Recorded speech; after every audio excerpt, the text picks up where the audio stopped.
He tell me the truth. A little illustration here, a little example. Maybe sometimes someone may tell you how faithful you are, how good you're doing, or you're so honest in everything that you do. And you might know for yourself, I attend nothing, things I do attend, I'm late, I'm not faithful over anything. But we want to hear prosper. Yes, sir. But now, what if it's not true? Okay. So, Jehoshaphat asks, is there a prophet of the Lord that we can inquire? Jehoshaphat sees through these 400. They all telling Ahab what he wants to hear. Let me hear a prophet of the Lord. So now they go fetch this one, Micaiah. But Ahab warns Jehoshaphat, he never prophesies anything good unto me. All right, I hate him in fact. What he is really saying is, he always tells me the truth. That's what it really boils down to. He never lies unto me and tells me what I want to hear. Okay, he always tells me the truth. And that's what's wrong with some of us Christians now. We don't want to hear truth anymore. We want the pat on the back, saying it's all right. Well, the pat on the back, be honest and tell you the truth, it's never been all right. All it actually did was just put a situation on hold and made you go deeper into the sin or evil that you were participating in. It never solved anything. All it ever did was just put it off for a while. Destruction will soon come later on. It will destroy homes, it will destroy marriages, it will destroy children and family all together. They have mothers against the husbands, husbands against the mothers, children against the parents. All because don't want to hear the truth. The truth does cause people to change. They either change or they run away from it. Either way, something does take place by telling people the truth. Okay, but we see here the truth is ignored by them both. Now, it's very understandable why Ahab goes to battle. After all, the Lord has a plan to remove Ahab. Ahab has been in office here and has done a very poor job. One of the worst kings Israel ever had as far as leading his people astray. So now the Lord wants to get rid of him. He has a plan that Assyria would take him out. What you don't understand here, and what's hard to believe, is that after hearing the true prophet, Jehoshaphat still goes along with him. Remember now, after all, Jehoshaphat is a godly man. Okay, one that wants to do good in the sight of God. So why team up with this man that's ungodly, other than he has a son that's married to his daughter? Amen. And sometimes that situation there, that family entangled with the wrong people, causes great problems. And oftentimes it not only affects just who's getting married, but it affects families also. People don't want to hear it, but it's true. You find yourself doing things that you said you never do because of this relationship now. Amen. Amen. Now, he wants to go into battle anyway. And he has a plan. He tells Jehoshaphat he will disguise himself and go into this battle. But he wants Jehoshaphat to do something that I don't understand why Jehoshaphat did either. Knowing the history of countries fighting countries, the king is one of the people that you want to take down. So why would Jehoshaphat want to put on the robe of Ahab, knowing that if Syria caught him, he would be surely one of the ones to die?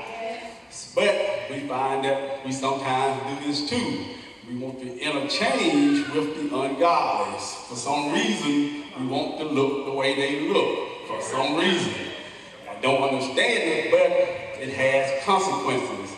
Even in this, we find that Jehoshaphat barely escapes with his life but he remembers and he cries out unto the Lord, and the Lord does spare him. Well, what does all this have to do with us today? Well, forming the wrong relationships with the ungodly destroys our homes. It will separate husband and wife, have you to the point where you're not speaking at all. Have husband and wife where they're actually committing adultery, one or sometimes both. It will separate or cause problems with our teenagers. It always has drastic effects. Sometimes, a lot of times, they get entangled with the wrong people. And throughout our warnings, it only makes things seem to be worse because you do not want to give up these people. That I have husband and wife, can't even share the same cell phone, can't even speak to each other on a good basis, but a lot of times it's with animosity. Sometimes it's with attitude. Or because sometimes we have associated ourselves or formed ungodly relationships. I know we don't want to hear it, but like Micaiah here, the truth needs to be told. Whether you hear from me or whether you hear from someone else, the truth is going to be told sooner or later. So you might as well listen to it now, whether you take heed to it or not. I would have done what the Lord said do. Speak it now. Now, whether you put me into prison like Micaiah here was done, whether or not I go to prison or not, or whether I'll be cast away or not, that's up to you. But you will know the truth. The relationship that you have formed, God is not pleased with it. This is the news that Jehoshaphat received when he got back to Judah. The first thing the prophet told him is, God is not pleased with you forming this relationship with the ungodly. Of course, you had to know you are a godly man yourself. You know of Ahab, you know what he's capable of. As far as pleasing God, none of it. So why form a relationship with him? And sometimes we understand this also. And sometimes we done got in so deep, like Jehoshaphat had. Crying out to the Lord was the only way he escaped with his life. His life was ready to be taken all because he joined this relationship with Ahab, going into a battle that he himself had no business in. And that's us sometimes also. We find ourselves in relationships or joining ourselves in places or with people that we had no business in the first place. Not as we say we're as holy as we say we are. There's a big difference between just wanting to visit somebody and forming a relationship with them. Amen. Amen. But we see here, there is a way out. As Jehoshaphat did, cry unto the Lord, and he will save you. And after this, Jehoshaphat does something. He goes back and he restores Judah the way it's supposed to be. He knows he's messed up, so he gathers all his priests, he gathers all his people, and he gets all his people back into the unity with God, knowing that he is messed up. He hears the prophet when he gets back. God was not pleased with you joining affinity or making this relationship with Ahab, knowing that Ahab was ungodly. So for us here, although sometimes we think there's nothing wrong with forming these relationships, we say, well, nothing's going to happen, nothing's going to come out of it. It won't affect nobody but me, even if I do. Wrong. We see here later on, like I stated earlier, after all, the son here that's now taking over the kingship of Judah has gone astray. After all, he's married to the daughter of Ahab.